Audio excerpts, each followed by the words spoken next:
Bon, pour nous, dans les sciences de la vie, j'aurais peut-être 2-3 points que je trouve qui ne sont pas souvent assez creusés. C'est la différenciation. Je pense que ça s'applique un peu partout d'ailleurs, mais on ne le voit pas assez. Je l'ai déjà dit, ayez étudié vraiment de façon approfondie et de façon honnête tous vos compétiteurs et soyez convaincus que ce que vous apportez, c'est une solution qui n'existe pas ailleurs. Sinon, ce sera difficile de convaincre un investisseur. Dans les sciences de la vie, ce qu'on voit souvent, c'est parce que les sociétés sont créées par des chercheurs qui ont une idée brillante, qui répond à un besoin, et donc ils se disent on va créer une société, on va développer ce produit, ou enfin, essentiellement ce produit. Quand on parle des biotech, on sous-estime complètement le côté, en fait, la vraie vie du produit, qui sera après les 10-15 ans, une fois que le produit va rentrer en clinique chez l'homme, la difficulté, le coût de ce que ça peut être. Et ça m'amène à un prochain point qui est l'équipe est absolument essentielle. Il faut la présenter dans le business plan. Ça fait, de toute façon, encore une fois, quand on a dit qu'un business plan ne durait que 3 à 6 mois, on a tout dit. Ça veut dire qu'on investit sur des gens, sur des hommes, des femmes auxquels on croit, qui ont une vision, un dynamisme, une énergie, auxquels on a envie d'être associé pendant un certain nombre d'années.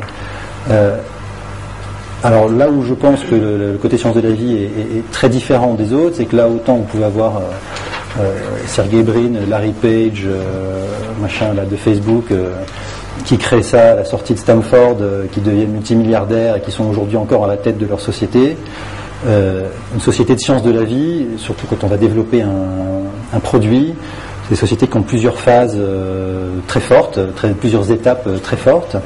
Et je vous le dis, pour ceux qui sont justement dans ce domaine-là, créer une société comme ça, dites-vous que, enfin, en tout cas, à ma connaissance, je ne connais pas de société dans les sciences de la vie aujourd'hui qui soit encore présidée par un fondateur, chercheur pur. C'est-à-dire qu'un produit,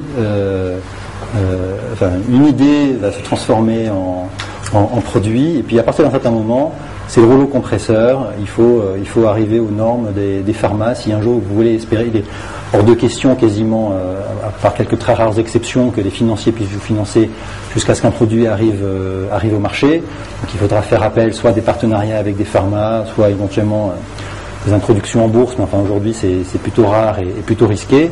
Donc de toute façon votre produit, à un moment donné, il y a des chances qu'il soit voué à des partenariats, des accords avec les pharma. Et alors qu'on peut, je pense, tout à fait imaginer des nouveaux business models à la Google, à la Facebook, à la je ne sais quoi d'autre, dans les domaines du software, peut-être des semi-conducteurs, d'autres, en sciences de la vie, en tout cas dans mon expérience, c'est impossible.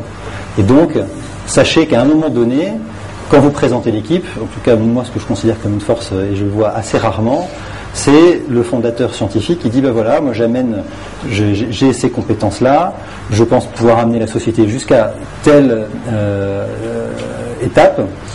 Ensuite, bien sûr, je veux rester impliqué, je veux rester membre du conseil d'administration, je veux rester directeur scientifique de la société, mais la société a besoin d'être dans les mains d'une équipe qui a déjà fait ça. On ne s'improvise pas développeur de médicaments, c'est totalement impossible, c'est une recette pour un désastre quasi instantané, parce qu'on sous-estime toutes les difficultés qui ne vont qu'en grandissant d'ailleurs aujourd'hui. Donc la quasi-totalité aujourd'hui des patrons, il y a des patrons fondateurs de biotech qui sont encore aux commandes, et vous verrez qu'ils sont quasiment tous issus de l'industrie pharma, où ils étaient déjà pas seulement chercheurs, mais en fait à la tête d'équipes qui faisaient des recherches et développaient des produits, et qu'ils ont su très vite bien s'entourer pour faire